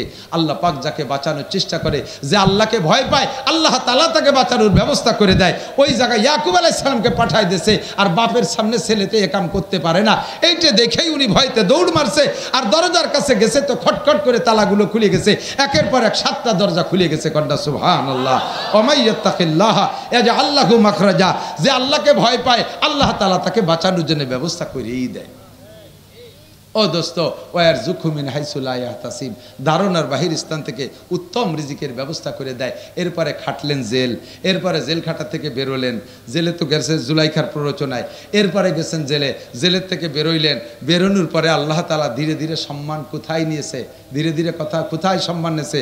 ওই জুলাইখার স্বামী আজিজে মেসের মারা গেছে প্রেসিডেন্ট, এরপরে সেই জায়গায় হযরত ইউসুফ আলাইহিস সালামকে আল্লাহ তাআলা প্রথম বানাইছে খাদ্যমন্ত্রী, এরপরে বানাইছে প্রেসিডেন্ট। কন্যা সুবহানাল্লাহ। জুলাইখা তখন মাজুল হয়ে গেছে, সরকারি সুযোগ সুবিধা সব কিছু থেকে বঞ্চিত। দীর্ঘদিন পর্যন্ত প্রেসিডেন্টের স্ত্রী থেকে সোনা দানা টাকা পয়সা বহুত জমা করছে, এই সব সহ চলে গেছে বাড়ি যাইয়া এবার এখনো পর্যন্ত ইউসুফ আলাইহিস সালামের মোহাব্বত ছাড়তে পারে নাই, ইউসুফের মোহাব্বত ছাড়তে পারে নাই। ইউসুফ আলাইহিস সালাম তখন তো প্রেসিডেন্ট, এখন জুলাইখা বুড়ো অতি কুজো হয়ে গেছে, চোখের এই পর্দা ঝুলিয়ে এসে চোখও বন্ধ হয়ে গেছে, চোখেও দেখে না, গায়ের চামড়া গরুর গলার মতো ঝুলিয়ে গেছে, হাতের চামড়া এরকম লম্বা হয়ে গেছে, এতখানি ঝুলিয়ে গেছে, কুজো হয়ে গেছে। যেই টাকা পয়সা সরকারিভাবে নিছিল সব টাকা খরচ করছে ইউসুফ আলাইহিস সালামকে পাওয়ার জন্য। একজনের ধরে আর কয়, এই ইউসুফ হিন্দি বলে যায়, ইউসুফের সাথে একটু আমারে দেখা করাই দিবি? কয় যে দেখা করাই দিতে পারি, 50,000 টাকা লাগবে। বিটি মানুষ ফকুই দিয়ে টাকা নিয়ে গেছে, ও টাকা খাইয়ে দিয়ে চলে গেছে। আমাকে চট্টগ্রাম এক হুজুর ছিলেন, বুজুর্গ হুজুর, ওই বুজুর শীতকালে দিন হুজুর পাহাড়ি এলাকায় মাদ্রাসা, তো পাহাড়ি শিয়ালে শেষ রাত্রি ডাকতেছে, মানে সন্ধ্যা রাত্রি ডাকতেছে, দুমা আবেগে ডাকতেছে। এখন হুজুর কয়, এই শিয়ালগুলো ডাকে কে? কয় যে হুজুর ওই শিয়ালগুলো শীতের যন্ত্রণায় ডাকতেছে। হুজুর একটা মাইটি হাড়ির মধ্যে কিছু পয়সা তো ব্যাংক এক ঠিলে ভরিয়ে গেছে, কয় যে এই টাকা নিয়ে যাই ওই শিয়ালকে কম্বল কিনে দিয়ে। ছাত্ররা তারা তো ফটকা কম না, ওরা সেই হাড়ি ভরে টাকা নিয়ে বাক করে নিয়ে জিরে খাইয়ে দিয়ে ফেলাইছে, শিয়ালটা কি কম্বল কিনে দেয়নি। পরের দিন আইসা ক্লাসে আইসে কয়, আজকে আবার রাতে ক্লাসের সময় শিয়াল ডাকতেছে। এই শিয়াল ডাকে কা, তোরা কম্বল দিস নেই? কয় যে শকর আদায় হতেছে, আজকে ডাকে মানে শকর আদায় হতেছে, কম্বল পাইয়ে। কানেওয়ালারে এভাবে মারিয়ে খাইয়ে যায়। আমাদের বাংলাদেশে এরকম শিয়াল আছে না নাই? কথা কন। মাননীয় প্রধানমন্ত্রী বস্তা বইরে বেড়ে টাকা দিয়েছে, শিয়ালরা সব টাকা খাইয়ে কানাডা বাড়ি বানাইয়া আজকে গোষ্ঠী শুদ্ধ বিপদে ফেলাই দিয়েছে। কথা কন ঠিক ঠিক না? নেত্রীরে অত দোষ দিতে পারি না। তো জুলাইখার টাকা এইভাবে শিয়ালের খাদেমরা খাতি সব খেয়ে শেষ করে বেড়াইছে। জুলাইখার নিজস্ব বাড়ি নেই, রাস্তার পাশে ছোট্ট একটা ঝুপড়ি করে থাকে। ইউসুফ আলাইহিস সালাম ওই বিশ্বরোড দিয়ে অফিসে যায়, উনার একটা ঘোড়া ছিল, এই ঘোড়াটা পৃথিবীতে আর আসে নাই, ওরকম ঘোড়ার আগেও আসে নাই, পরেও আসে নাই। ওই ঘোড়াটার ভিতরে আল্লাহ তাআলা সিফাত দিয়েছে, সেই গুণের থেকে বর্তমানেও আমাদের বড় বড় অফিসার, রাজা বাদশা, নেতা নেত্রী, এমপি মন্ত্রীদের গাড়ির ভিতরে সেই ঘোড়ার সিফাত। ঘোড়ার গুণ ছিল হলো, ইউসুফ আলাইহিস সালাম যখন পিঠের উপরে বসতেন তখন ওই ঘোড়াটার নাক দিয়ে একটা শব্দ বাড়িত, সাইরেন বাজানোর মতো 3 মাইল দূরিতে শোনা যাইত। সেই সাইরেনের নকল করে আমাকে নেতাকে গাড়ির ভিতরে সাইরেন লাগাইছে। দেন না কোনো দিক যাওয়ার সময় সামনে 30 গাড়ি, পিছনে 30 গাড়ি, ডাইডে 10 গাড়ি, বামে 10 গাড়ি, মাঝখানে কোন গাড়ির মধ্যে নেতা ফলাই রয়েছে কালা গ্লাসের মধ্যে টের পাওয়া যায় না। একই কালারের গাড়ি ছাড়িয়ে দিয়েছে, 3-4 দিনের ভিতরে সাইরের লাগে কু কু কু কু অতি অতি তাই রাস্তায় দিয়ে দৌড়তি তালে তাই। তো ইউসুফ আলাইহিস সালাতু ওয়াস সালাম যখন ওই ঘোড়ায় উঠতেন, রাস্তার মানুষ টের পাইয়া শুধু এক নজর ইউসুফের চেহারাটা দেখার জন্য রাস্তায় এসে সারিবদ্ধ দাঁড়ায় থাকত। তো জুলাইখা কয়, একজনের টাকা দেছে, আমি তো বুড়ো হয়ে গেছি, যাতে পারবো না, তুই আমার একটু রাস্তায় নিয়ে যাবি, পারবি? কয়দিন সে চেষ্টা করছে, পারে নাই। আজকে উনার যে দেবতা, সেই মূর্তি, এখনো মূর্তি পূজা করে, মূর্তিরে ঘরের মধ্যে রেখে মূর্তির কাছে খুব করে দোয়া মোনাজাত করছে, ভগবান তোর এই জীবন ভরি ইবাদত বন্দেগী করলাম, তুই একটু ইউসুফরে আমার সাথে একটু দেখা করাই দিতে পারলি না? তুই একটু দেখা করাই দে, তোরে আরো বেশি পুজো করবো। আজকে আখেরি দোয়া করে টরে রাস্তায় গেছে, কয় যে ইউসুফ আলাইহিস সালাম একটু আগে চলে গেল।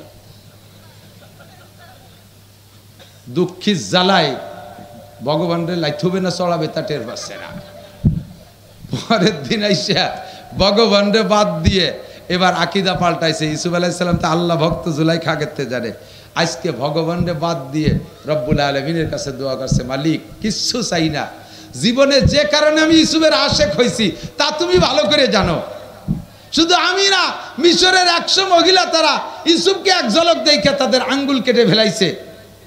এটা আমি এর কাছে, ইউসুফের কাছে মাজুর, বুড়ো হয়ে গেছি, তবু আমি ইউসুফের আশে এসকে, ইউসুফের মহাব্বতে পাগল, আমাকে একটাবার দেখা করার সুযোগ করে দাও। আল্লাহর কাছে দোয়া মোনাজাত করে সিজদা করে জুলাইখা রাস্তায় আসছে, ইতিমধ্যে ইউসুফ আলাইহিস সালাম চলে আসছে। সাক্ষাৎ হয়ে গেছে, সালাম দিয়ে কয় একটু নামবেন, আমি বুড়ি মানুষ। মুসলিম বাদশাহ, আমাকে দেশের রাজা বাদশাকে মতন, যাই বুড়ি যে সারা রাস্তা ক্লিয়ার কর, দেখেন না বাড়ি আসার সময় 50-100 কিলোমিটার রাস্তায় শিয়াল কুত্তু আসতে পারবে না, সব সাফ। বুড়ি আইছে, আসার সাথে সাথে ইউসুফ আলাইহিস সালাম নামছে। কি খবর আপনার, কি কি কি দাবি বলেন? ইউসুফ আলাইহিস সালাম ওই জুলাইখারে দিয়ে চিনতেছে না, এমন হয়ে গেছে। আর জুলাইখা তো ইউসুফরে দেখতেছেই না, অন্ধ। তো বলতেছে, আপনি কি ইউসুফ? আপনি কি এই দেশের রাজা? বলে হ্যাঁ আমি ইউসুফ, আমি এই দেশের রাজা। আপনি নবী ইউসুফ? বলে জি। তাহলে আপনার কাছে, আপনি নবী হলে আপনার যোগ্যতা আছে, আপনার কথা আল্লাহ শোনে। আপনার কাছে একটা দাবি, আপনি একটু দোয়া করে দেন আমার এই চোখ দূরে যেন খুলে যায়, আমি যেন আপনার চোখ দিয়ে এক নজর দেখতে পারি। আপনারে দেখার জন্য বহুত সম্পদ ছিল, সব শেষ করে ফেলাইছি, কোনোদিন নাগালে পাই না, আজকে পাইছি, একটু দোয়া করেন আমার চোখ দূরে ভালো হোক, একটু আপনার পরাণ ভরে দেখবো। ইউসুফ আলাইহিস সালামকে, আল্লাহ তুমি এই বুড়ির চোখ ভালো করে দাও, দেশের চোখ ভালো করে। এখন ইউসুফ আলাইহিস বুড়ি চোখ খুলে দেখে যে হ্যাঁ সেই ইউসুফই ঠিক আছে। আর কি? 3টে দাবি, তার একটা হলো চোখ ভালো করা, সেটা তো করে দিয়েছেন। আর একটা দাবি আপনি বললে হয়ে যাবে, দেখেন যে আপনার দোয়া কবুল হলো, সাথে সাথে চোখ ভালো হলো, ওটাও বললে হবে। আপনি আল্লাহর কাছে দোয়া করেন, আমি পুনরায় যৌবন ফিরে পেতে চাই, আমি 16 বছরে যুবতী হতে চাই। ইউসুফ আলাইহিস সালামকে, আল্লাহ এ বুড়ো মানুষটা চাচ্ছে, তার একটু যুবতী বানায় যাও। বলার সাথে সাথে জুলাইখা 16 বছরে যুবতী হয়ে গেছে। যখন জুলাইখা যুবতী হয়ে গেছে, ইউসুফ আলাইহিস সালাম এক নজর দেখেছে, আরে আল্লাহ এদি সেই জুলাইখা। এখন উনি হতভম্ব, আল্লাহ কোন বিপদে পড়ে গেলাম, বুড়ি ছিল তো ভালোই ছিল। যাই হোক, আবার তো হয়ে গেছে। 3 নম্বর দাবি কি? আমারও বিয়ে করতে হবে। সারাটা জীবন আপনার অপেক্ষায় রয়েছি, বহুত অন্যায় করতে গেছি, আল্লাহ আপনারও বাঁচাইছে, আমারও বাঁচাইছে। নিজেদের চরিত্র হেফাজত করেছি, আপনার পরে আমি কোথাও আমার যৌন চরিতার্থ করি নাই, অন্যায়ভাবে আমি কোথাও কিছু করি নাই। আমার দেহকে, আমার সতীত্বকে আমি পাহারা দিয়ে রেখেছি, সারা জীবন সাধনা করছি। দুনিয়ায় না হলে আখিরাতে আপনার কাছে আমি যাবই যাব। আল্লাহ তাআলা অ্যারেঞ্জ করে দিয়েছে। তাফসীরে জালালাইনের হাসিয়ার ভিতরে উলামায়ে কেরাম খুঁজলে পাবেন, দেখবেন যা বলছি হুবহু লেখা আছে। এরপরে দাবি করছে, এখন ইউসুফ আলাইহিস সালাম কয়, আমি তো বিয়ে করছি, ছেলে মেয়ে আছি, আমার তো আর স্ত্রীর দরকার না, আপনি এই অসময় এই বিপদে আমারে কেন ফেলালেন পন্দি দেই। এখন এই আহমকমতেছে ইউসুফ আলাইহিস সালাম, জিবরিল আলাইহিস সালাম আসছে ইতিমধ্যে, নবী তো ওহী আসছে। কি খবর যে নবী? কয় কি যে জানি যে মহিলা তো সে ফিরে আবার আইসো, অসময় আমার বিপদে ফেলাই দিচ্ছে। কয় যে কোনো সমস্যা নাই, ওই মহিলাকে লোক দিয়ে আপনার বাসায় পাঠায় দেন, মহিলারে লোক দিয়ে বাসায় পাঠায় দেন, আর আপনি সফর সেরে বিকেলে যাইয়া ওই মহিলাকে বিয়ে করে নেবেন। আল্লাহ হুকুম করছে, অনুমতি দিতেছে, বলেন না সুবহানাল্লাহ। নবীর ইশকে আশেক হইয়া একভাবে লেগে রয়েছে, নিজেকে পবিত্র রেখা, অবশেষে আল্লাহ তাআলা তার চাহিদা পূরণ করে দিয়েছে। এখন ওই মহিলাকে লোক দিয়ে যখন বাড়ি পাঠাইতেছে, ইউসুফ আলাইহিস সালামের বাড়ি, মহিলাকে ইউসুফ নবীর বাড়ি যার আগে আমার ওই ঝুপড়ির মধ্যে একটু যেতে হবে। ঝুপড়ির মধ্যে একটু জাতি হবে, ঝুপড়ির মধ্যে যাইয়ে সে ভগবানের ঠ্যাং দৌড়িয়ে ওরে ব্যাঙ্গের মতো আষাঢ় শয়তান, তোর জীবন ভরে বুঝো আল্লাহ ইবাদত করলাম, তুই আমার ইউসুফের সাথে দেখা করাতে পারলি রে। আরে একবার কইছি আমার আল্লাহ রে, সেই আল্লাহ আমার ইউসুফের সাথে দেখা করাই দিয়ে আমার সব পাল্টা ফেলে দিয়েছে, তোরে পুজো দেবো যে জায়গায় দিয়ে যায়। ওরে ভাঙ্গে চুরি হাত পাও মোয়া হইয়ে পানিতে ডুবই টুবই থুইয়ে তারপরে ইউসুফ আলাইহিস সালামের বাসায় গেছে, যথারীতি বিয়ে হয়ে গেছে। ইউসুফ আলাইহিস সালামের আরো স্ত্রী ছিল, বলা হয় যে অন্য কোনো স্ত্রীর পেটে সন্তানও হয় নাই, এই জুলাইখার পেটে আল্লাহ তাআলা 3টে সন্তান দান করেছে। সেই 3 সন্তানের মাধ্যমে যাইতে যাইতে সন্তানের একটা মেয়ের নাম রহিমা, একটা মেয়ের নাম রহিমা। ওই রহিমাকে আল্লাহ তাআলা আবার বিয়ে করা দিয়েছে হযরত আইয়ুব আলাইহিস সালামের সাথে। সেই আইয়ুব আলাইহিস সালামকে 18 বছর পুকার বাসাটা খেদমত করছে এই রহিমা, বংশীয়ভাবে নবীর বংশ। রহিমার বাপ ইউসুফ আলাইহিস সালাম, ইউসুফ আলাইহিস সালামের বাপ ইসহাক আলাইহিস সালাম, ইসহাক আলাইহিস সালামের বাপ কি বলা হয় ইব্রাহিম আলাইহিস সালাতু ওয়াস সালাম। এইভাবে যাইতে যাইতে ইউসুফ আলাইহিস সালামের বাপ ইয়াকুব আলাইহিস সালাম, ইয়াকুব আলাইহিস সালামের বাপের নাম ইসহাক আলাইহিস সালাম, ইসহাক আলাইহিস সালামের বাপের নাম ইব্রাহিম আলাইহিস সালাম।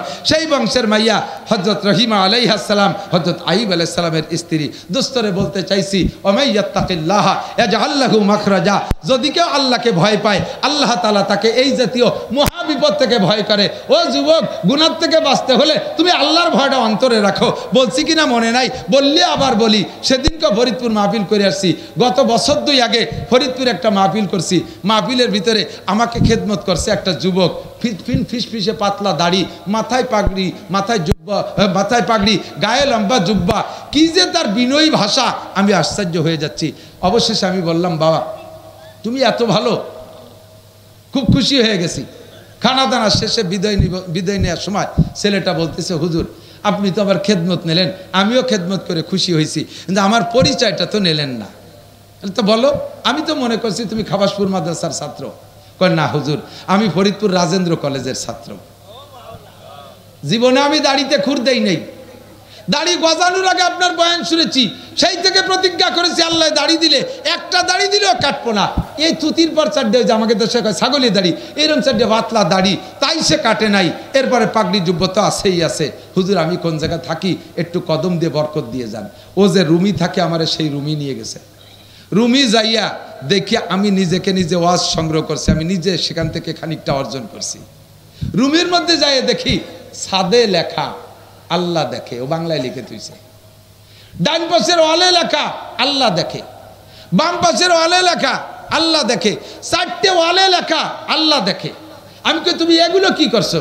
কয় যে হুজুর আপনি বলেছিলেন গুনাহ থেকে বাঁচতে হলে 3টে কথা মনে রাখতে হবে।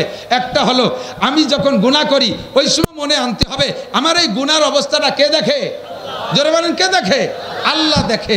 তাহলে আমি আল্লাহ যখন দেখে আমি কিভাবে আল্লাহর সামনে গুনাহ করব? ইউসুফ আলাইহিস সালাম কয় আমি জুলাইখার সাথে জিনা করব, এই অবস্থাটা আল্লাহ দেখে, তাহলে আমি কিভাবে করব? আমি এর ভিতরে একা থাকি, এই ঘরের ভিতরে একা থাকি, একা একা গুনাহ করার বহুত সুরত আছে। আমি যুবক মানুষ, কলেজের আমার বহুত ছাত্রীরা আছে, আমার সহপাঠীরা, তারা আমাকে অনেকভাবে বিরক্ত করে। আর একা একা রুমের ভিতরে থাকি, গুনাহ করার অনেক পথ আছে।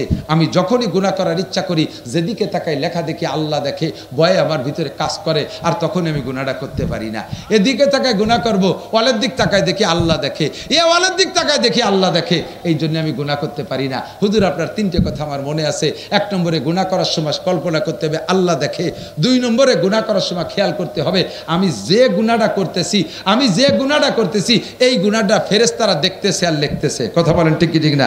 3 নম্বরে আরেকটা কথা কল্পনা করলে গুনাহ থেকে বাঁচা যাবে, সেটা হলো আমি যে গুনাহটা করতেছি এই গুনাহরত অবস্থায় আমার মৃত্যু হতে পারে কি পারে না? গুনাহরত অবস্থায় আমার মৃত্যু হতে পারে।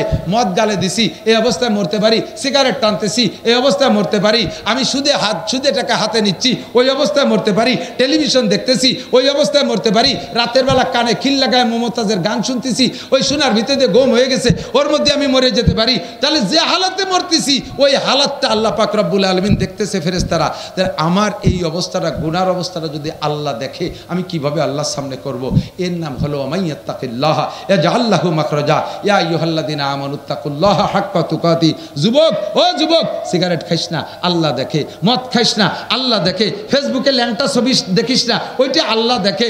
তুই গাঁজা এবা খাইস না, আল্লাহ দেখে। জিনা করিস না, আল্লাহ দেখে। চুরি করিস না, আল্লাহ দেখে। মুরব্বীরা সুদে টাকা হাতে নিয়েন না, আল্লাহ দেখে। পরের জমি আইল ঠেলেন না, আল্লাহ দেখে। আপনি যে অন্যায়টা করেন আল্লাহ দেখে। দেখে কি দেখে না? এই ভয়টার নাম হলো তাকওয়া। এইটা একটু ভিতরে সেট করি, এটা একটু ভিতরে সেট করি। আজকে আমার ওয়াজের শেষ, আজকে ভিতরে এই ভয়টা আমি সেট করি, তাহলে সকল গুনাহ থেকে বাঁচতে পারবেন। আর গুনাহ থেকে বাঁচলে লাভ কি শুনবেন? আল্লাহ কাল্লা ফাতাহনা আলাইহিম বারাকাতিম মিনাস সামাই ওয়াল আরদ। আপনাদের বাঁশবাড়ি এলাকার সেই আমলের খবর জানতাম, বর্তমান খবর জানি না, তবে আশা করি আপনাদের সেই অবস্থানে ঠিক আছেন। আপনারাই বাঁশবাড়ির মাদ্রাসার এলাকায় যারা আছেন, আমি ধান কালেকশন করছি, আপনারা ইরি ধান কাইটা বাড়ি আইনে 40 ভাগের 1 ভাগ ভাগ করে মাদ্রাসা মসজিদে দিতেন, গরিবকে দিতেন। এইটা কি এখনো আছে? এটা আছে। আমি সেই সময় গল্প দিতাম, আমি সেই সময় যা চোখে দেখে গেছি, আপনাদের ক্ষেত খামারে সেচের পানি দেওয়া লাগতো না, কীটনাশক ওষুধ পানি দেওয়া লাগতো না, অনায়াসে স্বাভাবিকভাবে জোয়ারের পানিতে ধান ফুলে থাকতো, আপনারা কেটে নিয়ে আসতেন, আর এই মাদ্রাসায় 40 ভাগের 1 ভাগ দিতেন। আল্লাহ পাক আপনাদের এই বরকত দেশে, আপনাদের এই কিস্সা আমি বাংলাদেশের বিভিন্ন প্রান্তে শুনেছি, আর বলছি বিশ্বাস না হলে বাঁশবাড়ি যে দেখে আসো। আল্লাহ পাক আপনাদেরকে এর বদৌলতে আপনাদের বরকত দিয়েছে, বরকত দিয়েছে, আপনারা বরকত পেয়েছেন। আল্লাহকে ভয় পেয়ে যদি শরীয়তের বিধানের পর আমল করেন, এই বরকত কিয়ামত পর্যন্ত চালু থাকবে। কথা বলেন ঠিক ঠিক না? বাস্তবে ইতিহাস কিছু বলা লাগে না, বর্তমানে নতুন করে ইতিহাস হচ্ছে। ক্ষমতার মালিককে আরো জোরে, যুবকরা দল বেদল সব আছে, এর মধ্যে বিএনপির যুবকরা আছে, কি বলে জাতীয় পার্টিও থাকতে পারে, আর জামাত শিবিরও থাকতে পারে, আর আওয়ামী লীগ তো অবশ্যই আছে। সবাই মিলে একটা কথা মনে রাখবা, জীবনে কোনোদিন রাজনীতি করতে করতে বলবা না ক্ষমতার উৎস জনগণ। ক্ষমতার উৎস কে? জনগণ কি ক্ষমতার উৎস? এবার চোখে দেখাই দিছি। একদিন আমরা নিষেধ করছি যে কথা কইেন না, আরে বলে কি জনগণই ক্ষমতার উৎস, এই বলে ঝাড়ি মারছেন। এবার আল্লাহ চোখে দেখাই দিছে। মাননীয় প্রধানমন্ত্রী জননেত্রী শেখ হাসিনার সাথে তখনও পর্যন্ত সরকারি পাওয়ার রয়েছে, উনি ছেড়ে যাওয়ার আগ পর্যন্ত ছিল না, সরকারি পাওয়ার আছে। গোটা বাংলাদেশের ভোট দেন আর না দেন, আওয়ামী লীগ যারা সবাই ওনার সাথে ছিলেন না, যে যেখানে থাকেন ছিলেন না। সেনাবাহিনী উনার ছিল না, আর্মি উনার, বিডিআর উনার, নৌবাহিনী উনার, বিমান বাহিনী উনার, র্যাব উনার, আনসার উনার, যুবলীগ সাথে, ছাত্রলীগ সাথে, কৃষক লীগ সাথে, মূর্খ লীগ সাথে, তাঁতি লীগ সাথে, পাতি লীগ সাথে, গোটা বাংলাদেশের সমস্ত আওয়ামী লীগ তার সাথে। আর এত বাহিনীর সাথে, এত বাহিনী, এত জনগণ আছে সাথে থাকা সত্ত্বে মাত্র কয়েকটা যুবক যাইয়া স্লোগান দিল, আর গণভবন থেকে কিনা কোন দিক পালায় চলে গেল, নেতারা কে কোন দিক চলে গেল, একটারও খবর খুঁজে পাওয়া যাচ্ছে না। জনগণ যদি ক্ষমতার উৎস হতো তাহলে শেখ হাসিনা দেশ থেকে যাওয়া লাগতো না, আওয়ামী লীগরা এভাবে পলায় থাকা লাগতো না। কথা বলেন ঠিক কি ঠিক না? প্রমাণ করে দিয়েছে জনগণ ক্ষমতার উৎস না। ক্ষমতার উৎসকে যারা এই আওয়ামী লীগ লাগে ঠগাইতে পাইরা এখন তোমরা বিভিন্ন প্রকার দুর্নীতি করতেছো, তোমরা ভালো করে মনে রাখো, আওয়ামী লীগের সাথে এত কিছু থাকা সত্ত্বেও তাকে পাততলে মাটি নাই। তোমরা কয়েকজন মানুষ যা করে বেড়াচ্ছ, আল্লাহ যদি তোমাদের আচরণে রাইগে যায় তাহলে তোমরা পাততলে মাটি না, পাততলে 7 সমুদ্র 13 নদীর তলে যাইয়া তারপরেও তোমরা জায়গা পাবা না। কথা বলেন ঠিক ঠিক না? অন্যায় করবা তো হিসাব করে করবা, প্রতিশোধ নিবা তো হিসাব করে নিবা। আল্লাহ পাক দেখাই ছাড়িয়ে দিয়েছে, আল্লাহ পাক ক্ষমতার উৎস, জনগণ ক্ষমতার উৎস না। আল্লাহর হুকুম যদি মেনে চলো, আসমান থেকে রহমত, জমিন থেকে বরকত আসে। আর একটা কথা বলে শেষ করে দেই, সেটা হলো আফগানিস্তান। আমরা জীবন ভরে কইছি এইভাবে ওইভাবে, ওই নবীর উপরে মান্না চালু আইছে, এ আইছে, ও আইছে, তা আইছে ইত্যাদি কইছি। দোস্তরে আফগানিস্তানের দিক তাকায় দেখেন, ইসলামী কোরআনের শাসন বাস্তবায়ন হওয়ার সাথে সাথে সেই আফগানের জমিনে আগে যে আনার গাছ, আঙ্গুর, ডালিম গাছ লাগানো ছিল, আগের সেই গাছে 1 কেজিতে 4 ডালিম হতো, আর এখন সেই গাছের 1 ডালিমে 1.5 কেজি হয়। জোরে কথা সুবহানাল্লাহ। আমরা জীবনে অনেক কিছু দেখেছি। আল্লাহর কাছে দোয়া করি, আল্লাহ আওয়ামী লীগ আলাই করুক, বিএনপি আলাই করুক, যেই করুক, এই দেশে কোরআনের শাসন ব্যবস্থা করুক, তাহলে আমরা ইনশাআল্লাহ এই দেশে ফসল, ফল, সমস্ত খনিজ সম্পদ ওভাবেই ইনশাআল্লাহ পাবো। বিশ্বাস হয় কি হয় না? আল্লাহ পাক কবুল করুক। জোরে বলেন আমিন। এই বাঁশবাড়িয়া মাদ্রাসার মাহফিলের জন্য আপনারা খুশি হন। ফিলিস্তিনের পক্ষে নেতা কি বলা হয়, বাইতুল মুকাদ্দাসের পক্ষে, বিশ্বনবীর পক্ষে, বদরি সৈনিকদের পক্ষে যারা, একটু হাত দেখাবেন। টাকা চাচ্ছি না ভাই, নাই সত্যি মাশাআল্লাহ। যারা দুয়ার আগে চলে যাবে তারা ইসরায়েলের নেতানিয়াহুর দলের লোক। আমি ডাকে দেখাবো যে ওই যে একজন নেতানিয়াহুর লোক যায়, সকালবেলাতে খেপানো শুরু হবে অথবা কিল শুরু হয়ে যাবে। একমাত্র পেশাব আসলে এক আঙ্গুল, কাকা কিন্তু ইসরায়েলের দল হিসেবে যাচ্ছে না, উনি যাচ্ছে পেশাবখানা পাহারা দিতে। এদিক বাঁশবাড়িয়া মাদ্রাসার মাহফিল 1 মাস যাবত হবে। এর জন্যে অন্য কোন মাদ্রাসার থেকে ফারেক মৌলানা, অন্য কোন মাদ্রাসার হুজুরকে দাওয়াত দেওয়া লাগবে না। এই জায়গার থেকে যারা ফারেক হয়েছে, লেখাপড়া করে চলে গেছে, তারাই সুন্দর করে এই বাঁশবাড়িয়া মাদ্রাসার 1 মাসের মাহফিল চালায় রাখতে পারে। কথা বলেন ঠিক ঠিক? আপনাদের ভাতের বরকত, এটা আপনাদের ভাতের বরকত। আমি প্রথমবার বলছিলাম, আমার মনে আছে, এই যে মাঠে যেদিন প্রথমবার আছি, বাতে কথা কয়, রুটিতি কথা কয়। কিভাবে রুটিতি কথা কয়? প্লেট বের রুটি তুলি কথা কয়? রুটিতি কথা কর সিস্টেম হলো, একজন ক্ষুধার যন্ত্রণায় এর পড়িয়ে রয়েছে, নিস্তে যে কথা বলতে পারে না, ঠেলা দিলেও ফিস ফিস করে কি চোখ নাড়া দেয়, কথা কয় না। সমস্যা হলো ওর পেটে কিছু নাই, ক্ষুধার তাড়নায় দুর্বল। এখন ওই লোকটারে যদি 2 রুটি খাওয়াই দেয়, এবার পেটে যখন রুটি গেছে, একটু পানি গেছে, উঠে বসে টেপ রেকর্ডের মতো কথা কওয়া শুরু করে না। রুটি প্লেটে ছিল, সেও কথা কয় না, উনি এ জায়গা শুয়ে রয়েছে, ইনিও কথা কয় না। যখন রুটি পেটে গেছে, এবার মানুষটাই কথা কয়। তাহলে এই কথা কি মানুষই কয় না রুটিতি কয়? রুটিতি কয়। বাঁশবাড়ির ভাতে কথা কয়। আমি বাঁশবাড়ির ভাত খাইছি, সারা বাংলাদেশ চষে বেড়াচ্ছি আল্লাহর রহমতে। এই মাদ্রাসার, আপনাদের মাদ্রাসা মোহতাম সাহেব হজরত মাওলানা আব্দুল হাকিম সাহেব রহমতুল্লাহ আলাইহি চলে গেছে। এরপরে আসছে ওনার ছেলে হজরত মাওলানা নুরুল হক সাহেব। ধারাবাহিক হুজুরও অসুস্থ, যে কোনো সময় ডাক আসলে চলে যেতে পারে। ওনার সেজে ভাই, বড় ভাই চলে গেছে, তেমনই এখন উনি চলে গেলে যেতে পারে। পরবর্তীতে তাদের ছেলেরা, ভাইয়ের বেটারা আছে, ধরে রাখছে। মাদ্রাসা এ জায়গা থাকবে, মানুষ এমন করে আসতে যাইতে তাহলে থাকবে। কথা বলেন ঠিক ঠিক না? আল্লাহু আকবার। তো দোস্ত, এই মাদ্রাসা দেখেও দিলটা ভরে যায়। সারা বাংলাদেশের লেখাপড়ার সুখ্যাতি আছে। আপনাদের শেষকালে আমি আর বেশি কিছু বলবো না। আমার ভাগ্নে মৌলানা আতাউল্লাহ সাহেব বলছেন যে মামা, কিছু বদরি সৈনিক আপনি তৈরি করে দিয়ে যান। অনেকেই বদরি সৈনিক আছেন, সদস্য আছেন। 313 জন বদরি সৈনিক বিনা হিসাবে জান্নাতে চলে যাবে। আর মান তাশাব্বাহা বিকওমিন ফাহুয়া মিনহুম, যার সাথে যার মিল হবে তার সাথে তার হাসর হবে। আমি দোয়া করি আল্লাহ তাআলা আপনাদের সকলকে বদরি সৈনিকদের সাথে বিনা হিসাবে জান্নাতি করে দিক। বলেন আমিন। বছরে মাত্র 1000 টাকা, বছরে মাত্র 1000 টাকা দিয়ে আপনি আজীবন সদস্য হবেন, বদরি সৈনিকদের সাথে শরীক হয়ে যাবেন। মাদ্রাসা থেকে একটা ফরম নেবেন, আপনি স্থায়ীভাবে বছরে 1 বার দেবেন, মাত্র বছরে 1 বার, এভাবে জীবন ভরে দিয়ে যাবেন। কি নাম যুবক? সফিউল্লাহ। এই তো এই এলাকার নামেরই